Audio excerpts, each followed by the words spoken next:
ঈদ কোরবানিটা আমাদের আল্লাহর জন্য করা। তো সবাই চেষ্টা করবেন যে আশপাশের মানুষদেরকে কোরবানির সময় সাহায্য করার জন্য। আর কোরবানি যখন করবেন তখন একটু খেয়াল রাখবেন যে পাশের মানুষরা কোরবানি করতে পারতেছে কিনা বা তাদের সামর্থ্য আছে কিনা। যদি না পারে তাহলে কোরবানির একটা পাক কিন্তু অলরেডি আমরা আশেপাশের আত্মীয় স্বজন গরিব মিসকিন যাই আছে বলেন ওদের জন্য বাজেট থাকে। তো চেষ্টা করুন যে সেটা সম্পূর্ণভাবে দেওয়ার জন্য।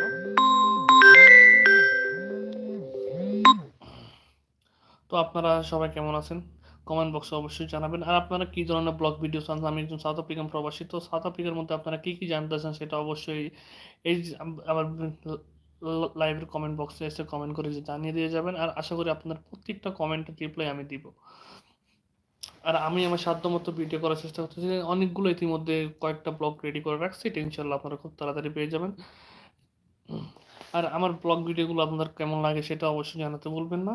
হ্যাঁ, আবার রেগুলার মতো ব্লগ আমি সবসময় ব্লগ দিতে পারি না, যেহেতু আমি একজন প্রবাসী। আমি নিজের কিছু কাজকর্ম দেশে কিছু করতে হয়, না হলে তো আপনারা সবাই জানেন যে আশা করি কী অবস্থা হবে। তো আপনাদের কাছে একটাই অনুরোধ যে আমাকে সাপোর্ট করবেন, ভিডিওগুলো ভালো লাগলে শেয়ার করবেন না। আর চ্যানেল নতুন হলে অবশ্যই চ্যানেলটা সাবস্ক্রাইব করে পাশে থাকা বেল আইকনে প্রেস করে দিবেন। আর আশা করবো যে আমার যে প্রত্যেকটা ব্লগ ভিডিও এটা আপনাদের জন্য খুব কাছে খুবই ভালো লাগে। তো সেটা একটু ভালোবাসা দেখাবেন, যেহেতু আমি নতুন। আর আমি ছোট হয়ে আপনার কাছে একটা অনুরোধ যে আমার ভিডিওগুলো ব্লগগুলো অবশ্যই মানুষের মাঝে বন্ধু বান্ধবদের মাঝে শেয়ার করবেন, যেহেতু আমি অনেক দূরে এগিয়ে যেতে পারি। আপনাদের দোয়া আর ভালোবাসা যদি আমার পাশে থাকে অবশ্যই ইনশাল্লাহ আমি খুব তাড়াতাড়ি এগিয়ে যাব।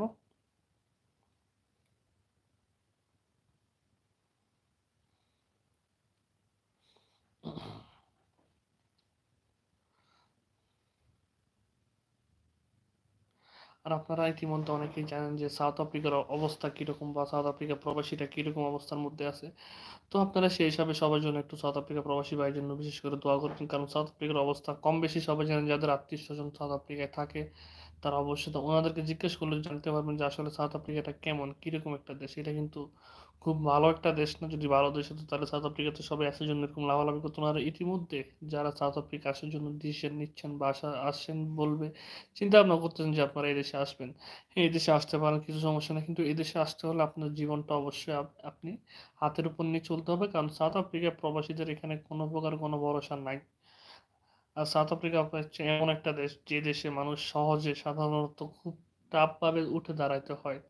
আর লাইফের মানুষের কষ্ট হবে, এটা স্বাভাবিক। যেতে হবে একজন দেশ ছেড়ে প্রবাসে চলে আসবেন, বিদেশে মাটিতে পা দিবেন, আপনাকে মাথায় রাখতে হবে যে আপনাকে কষ্ট করে দাঁড়াইতে হবে। কারণ আজ পর্যন্ত যারা সফল মানুষ আছে তারা হয়তো অনেকে ফ্যামিলির থেকে সাপোর্ট নিয়েছে। যাদের ফ্যামিলি সাপোর্ট দেওয়ার মতো সামর্থ্য নেই তারা কিন্তু কষ্ট করে প্রত্যেকটা টাকা পয়সা পাই পাই করে জমাই কিন্তু অনেক দূর আগাইছে। তো আপনারা সবসময় চেষ্টা করবেন যে নিজেদেরকে গড়ে তোলার জন্য। অন্য কি করছে অন্যের সমালোচনা করার তো আপনাদের দরকার নেই। আর নিজের সমালোচনা যদি কেউ করে থাকে সেটা আপনি আলাদা হিসাবে দেখবেন, কারণ মানুষ সমালোচনা করে তারই যারা দেখে যে মানুষ তো ভালোভাবে দাঁড়ানোর চেষ্টা করতেছে অথবা দাঁড়ায় যাবে এটা ভয় তারা মানুষের সমালোচনাটা করে। আর আজকের লাইভটা এই পর্যন্তই। যারা যাদের লাইভটা ভালো লাগে অবশ্যই সেটা কমেন্ট করে জানাবেন। আপনাদের কাছে লাস্ট আরেকটা অনুরোধ, সেটা হলো যে আমাকে একটু সাপোর্ট করবেন, আমার লাইভটা শেয়ার করবেন।